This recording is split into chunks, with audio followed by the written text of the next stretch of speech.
မင်္ဂလာပါဒီကနေ့မှာတော့ယူပါယုံနဲ့ပတ်သက်တဲ့အကြောင်းလေးကိုပြောချင်ပါတယ်လူငယ်တွေမှာယူပါယုံမရှိလို့မဖြစ်ပါဘူးယူပါယုံဆိုတဲ့အခါမှာရီမန်းချက်ပေါ့နော်ရီမန်းချက်ဆိုတဲ့အခါမှာလဲကိုထားတဲ့ရီမန်းချက်တွေရှိသလို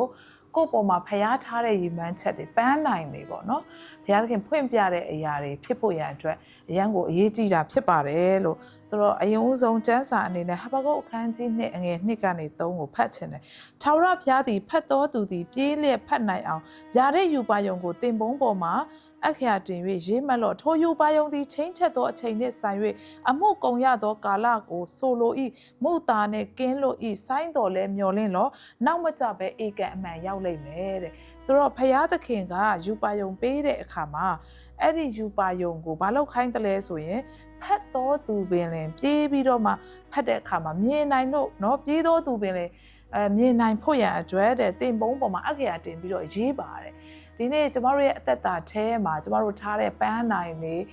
ယူပါယုံတွေရှိတယ်ဆိုလို့ရှိရင်ရေးချဖို့ရန်အတွက်အားပေးချင်တာဖြစ်ပါတယ်လို့เนาะအခုဆိုရင်2026ခုနှစ်ရဲ့နှစ်သစ်ပဲရှိသေးတယ်ဆိုတော့ဒီတစ်နှစ်တာလုံးထဲမှာကိုယ့်ရဲ့ပန်းနိုင်ကိုယ့်ရဲ့เนาะယူပါယုံလေးတွေနောက်ပြီးတော့ဘုရားသခင်ဖွင့်ပြချက်လေးတွေရှိတယ်ဆိုလို့ရှိရင်ကျမတို့စာလေးနဲ့ရေးထားပါเนาะဆိုတော့လူတွေမြင်နိုင်အောင်လို့ကတ်ထားတာပဲဖြစ်ဖြစ်ဒါမှမဟုတ်လို့ကိုမြင်အောင်လို့ပေါ့နော်ကတ်ထားတာဖြစ်အဲ့ဒီယူပါယုံကိုအမြဲတမ်းမြင်ဖို့အမြဲတမ်းကိုကတွေ့နေဖို့ပေါ့နော်ဒါအမင်တန်မှအရေးကြီးတဲ့အရာဖြစ်ပါတယ်လို့အားကြောင့်လဲဆိုတော့အဲ့ဒီယူပါယုံဟာဘုရားရဲ့ချိန်ချက်တဲ့အချိန်နဲ့ဆိုင်တဲ့မူသားနဲ့ကင်းလို့တယ်ဆိုင်းတော်လဲမျောလင်းလောနောက်မကြပဲဧကန်အမှန်ရောက်မယ်တခါလေကျရင်ကျမတို့အဲ့လိုမျိုးနှစ်တွေတစ်နှစ်တိုင်းမှာပေါ့နော်အဲ့လိုရေးမှတ်ထားပြီးတော့နှစ်တွေကလည်းကုံသွားတယ်ဒါပေမဲ့အဲ့ဒီကိုရေးထားတဲ့အရာလေးကမရနိုင်သေးဘူးမပြည့်စုံနိုင်သေးဘူးမဖြစ်လာသေးဘူးစိတ်တမကြပါနဲ့ဆိုင်းတော်လဲမျောလင်းလောနောက်မကြပဲဧကန်အမှန်ရောက်မယ်လို့ပြောပါတယ်ကျမရဲ့အသက်တာထဲမှာဆိုရင်လည်းကျမနဲ့စတိုင်းမှာကျမဒီနှစ်ထဲမှာကိုယ့်ရဲ့နော်ပန်းတိုင်လေးတွေကိုယ့်ရဲ့ယူပါယုံလေးတွေကျမတို့ရေးချပြီးတော့မှအကောင့်ထဲပေါ်ဖို့ရန်အတွက်ကျမတို့လှုပ်ကြတယ်စူးစမ်းကြတယ်တချို့အရာတွေပြည့်စုံတဲ့အတွက်ကြောင့်ဘုရားသခင်ရဲ့ကျေးဇူးတော်ကိုချီးမွမ်းရတာရှိတယ်လို့တချို့အရာတွေကမပြည့်စုံနိုင်သေးတဲ့အရာတွေလည်းရှိပါတယ်အဲ့ဒီအခါမှာလည်းကျမတို့စိတ်သက်ကြပြီးတော့တော်ပြီကွာမလုပ်တော့တော်ပြီကွာဆုလည်းမတောင်းတော့တော်ပြီကွာရီမန်းချက်တွေယူပါယုံတွေလည်းမထားတော့ဘူးဆိုပြီးတော့မှလက်လျှော့လိုက်ဖို့လည်းမဟုတ်ပါဘူးเนาะဆိုင်းတော်လည်းမျောလင်းတော့နောက်မကြပဲဧကန်အမှန်ရောက်မယ်လို့ပြောတဲ့ဘုရားဂတိတည်တဲ့ဖခင်မူသားနဲ့ကင်းလွတ်တယ်လို့ပြောတဲ့ဖခင်ရှင်ဖြစ်တယ်အချိန်တန်တဲ့အခါမှာရောက်လာမှာဖြစ်တယ်တချို့သောအရာတွေနှစ်သုံးနှစ်ကြာတဲ့အခါမှာပြန်လဲပြီးတော့မှပြည့်စုံတာကိုတွေ့ရတဲ့အတွက်ပြန်ပြီးတော့မှဂျေဇုတော်ကိုပြန်ချီးမွမ်းရတာဖြစ်ပါတယ်လို့ဟာလေလုယာဆိုတော့နှုတ်ပတ်တော်ထဲမှာနေဟမိရဲ့အသက်တာလေးအဖြစ်ဆင်ခြင်ပြီးတော့မှခွန်အားယူချင်တာဖြစ်ပါတယ်လို့နေဟမိအားဆိုလို့ရှိရင်သူကရှုရှန်နန်းတော်မှာနော်တိမ်သွားခြင်းကိုခံပြီးတော့မှအဲ့ဒီနန်းတော်မှာသူကဒီဖလားတော်ဝင်အနေနဲ့သူတာဝန်ထမ်းဆောင်နေရတဲ့အချိန်ရှင်ဘရင်ရဲ့တောက်ဖို့ရည်တွေအေးတွေပါတွေပေါ့နော်အဲ့ဒါတွေကိုသူကလှုပ်ပေးရတဲ့အချိန်တာဝန်ယူရတဲ့အချိန်မှာသူ့ရဲ့နော်နိုင်ငံယူရပြည်ဂျေရုရှလင်မြို့ရိုးဟာမိလောင်ပြီးတော့ပျက်စီးတယ်ဆိုတဲ့သတင်းကိုသူကြားတဲ့အခါမှာလုံးဝသူစိတ်မပျော်တော့သူ့ရဲ့အထဲမှာနော်အရန်ကိုဝမ်းနေချင်းတွေကြေကွဲချင်းတွေခံစားပြီးတော့မှသူနော်ဘုရားရှိခိုးမှာငိုကြွေးတယ်အစာရှောင်တယ်ဆုတောင်းတယ်နော်လာတဲ့ချီပြီးတော့မှကြာလာတဲ့အခါမှာသူ့ရဲ့မျက်နှာလဲညှိုးငယ်တဲ့အခါမှာနော်သူကတရက်ကြတော့ဘယင်းနန်းတော်မှာဘယင်းရဲ့ရှေ့မှာသူဝင်ရတဲ့အချိန်မှာသူမျက်နှာညှိုးငယ်တယ်မျက်နှာကိုညှိုးငယ်တဲ့အခါမှာဘယင်းကနေပြီးတော့သူ့ကိုမေးလိုက်တယ်နေဟမိနင်ဘာဖြစ်တယ်လဲပေါ့နော်မေးလိုက်တဲ့အခါမှာနေဟမိကကျွန်တော်ရဲ့နော်ရှင်ဘီကပြောတယ်ကျမ်းမာလေးနဲ့ဘဲကြောင့်မျက်နှာညှိုးငယ်သည်နီးဝမ်းနဲ့ဟန်ရှိပါသည်တကားခန်းကြီးနဲ့ငယ်နှစ်မှာဒါနဲ့နေကောင်းရဲ့သားနဲ့ဘာဖြစ်လို့မျက်နှာကညှိုးငယ်နေတာလဲလို့ပြောတဲ့အခါမှာတဲ့ကျွန်တော်ရဲ့နော်ဘယင်ကိုအရန်ကြောက်ပြီးတော့မှဘယင်အသက်တော်အစဉ်မြဲရှိပါစေကျွန်တော်တို့ဘိုးဘေးတင်းချိုင်းရှိရာမြို့ဒီပျက်စီးလက်မြို့တကားလက်မီးလောင်လက်အကုန်မီဖြစ်သောကြောင့်ကျွန်တော်ဒီမျက်နှာမညှိုးငယ်ပဲဘယ်သို့နေနိုင်မည်နည်းဆိုပြီးတော့ဘယင်စီမှာသူပြောလိုက်တယ်ဒါနဲ့ဘယင်ကြီးကသူ့ဘာပြန်ပြောလဲဆိုလို့ရှိရင်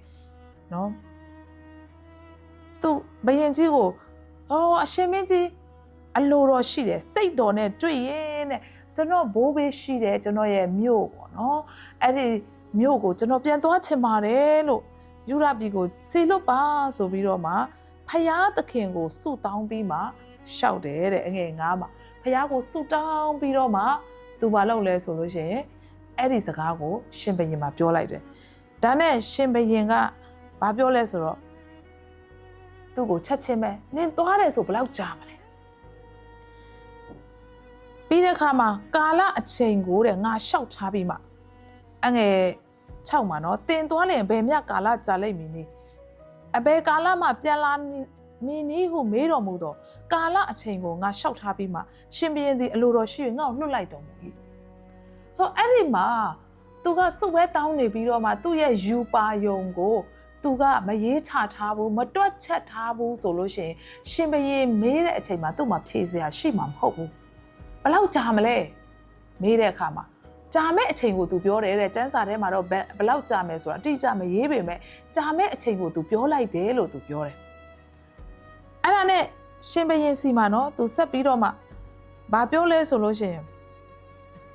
အလိုတော်ရှိရင်တဲ့မြစ်အနောက်ဘက်မှာရှိတဲ့မြို့အဝင်တွေကကျွန်တော်ကိုမစည်းတားပဲဂျေရုရှလင်ကိုပို့ရမယ်အကြောင်းအမိန့်တော်စာကိုလည်းတနာတော်မူပါရှင်ဘုရင်ရဲ့အမိန့်တော်စာနော်ကျမတို့အခုခေတ်လို့ပြောမယ်ဆိုဗီဇာပေါ့ဗီဇာလိုမျိုးတနယ်နဲ့တနယ်ဖြတ်တဲ့အခါမှာဘရင်အမိန့်နဲ့ဖြတ်လာပါတယ်ဆိုတဲ့စာလမ်းမှာအနောက်ရှက်တွေမဖြစ်အောင်လို့အဲ့ဒါမျိုး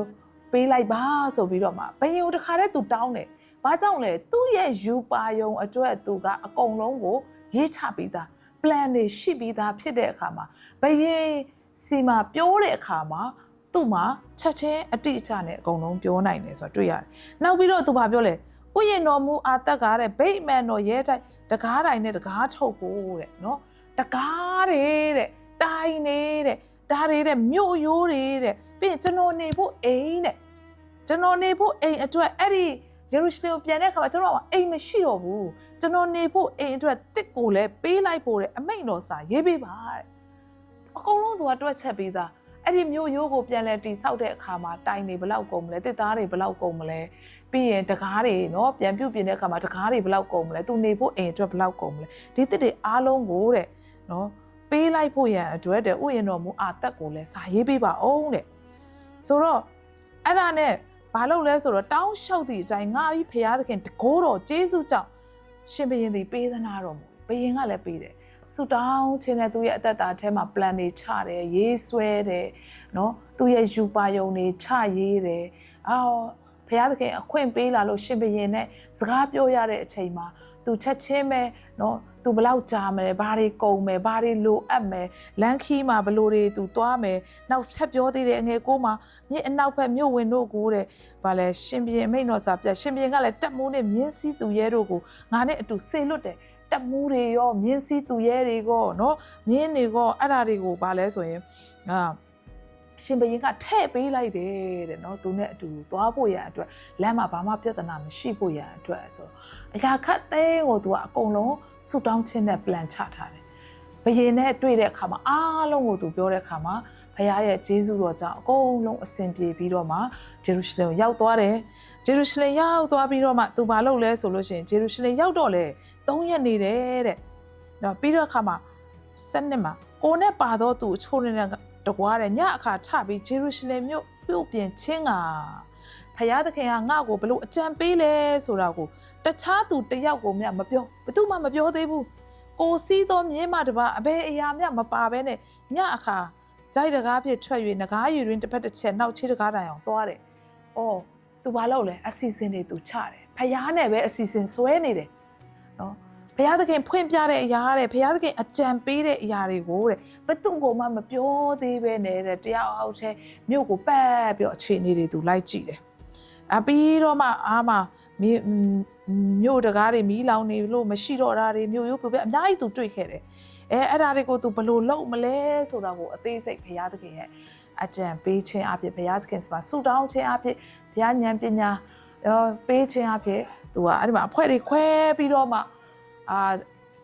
မြို့ရိုးကိုတီဆောက်တဲ့ခါမှာ42ရက်ပဲကြာတယ်။ဆူတောင်းချင်းတဲ့အစီအစဉ်ဆွဲတာက3လလောက်ကြာတယ်။ဒါပေမဲ့မြို့ရိုးတီဆောက်တဲ့ခါမှာ42ရက်နဲ့ဒီမြို့ရိုးကြီးကပြီးသွားတာဖြစ်တယ်။ဒါကြောင့်ဒီနေ့လူငယ်တွေကအားပေးချင်တာဒီနေ့ကျမတို့ဖယားစီကရတော့ယူပါယုံကျမတို့အသက်တာမှာရှိဖို့လိုတယ်။အဲ့ဒါပြီးတဲ့အခါမှာဘာလုပ်ရမလဲဆူတောင်းချင်းတဲ့အစီအစဉ်တွေဆွဲထားပါ။နော်ရေးချထားပါ ထိုယူပါယုံကိုနော်ကိုလည်းမြင်နိုင်အောင်သူများလည်းမြင်နိုင်အောင်ရေးတော်သူပင်လင်ဖတ်နိုင်အောင်ရေးချပါတဲ့ဘာဖြစ်လို့လဲဖရာသခင်ကစိုင်းတော်လဲမျောလင်းတော့နောက်မကြပဲအေကံအမှန်ပြည့်စုံစေမယ်ဖရာကပြည့်စုံစေမယ်ဖရာဖြစ်တဲ့အတွက်ကြောင့်မလို့ဒါကြောင့်နှစ်သစ်ထဲမှာနော်ကိုယ့်ရဲ့ယူပါယုံတွေကိုယ့်ရဲ့ပန်းနိုင်တွေဆူတောင်းခြင်းနဲ့ဘုရားသခင်စီမှာစက္ကန့်အနံပြီးတော့မှရေးဆွဲထားပါဘုရားသခင်ကပြည့်စုံရသောအခွင့်ကိုပြင်ဆင်ပေးမှာဖြစ်တယ်ဆိုတာဒီနှုတ်ဘတ်တော်အဖြစ်ခွန်အားပေးချင်တာဖြစ်ပါတယ်ဘုရားရှင်ထူပဲကောင်းချီးပေးပါစေ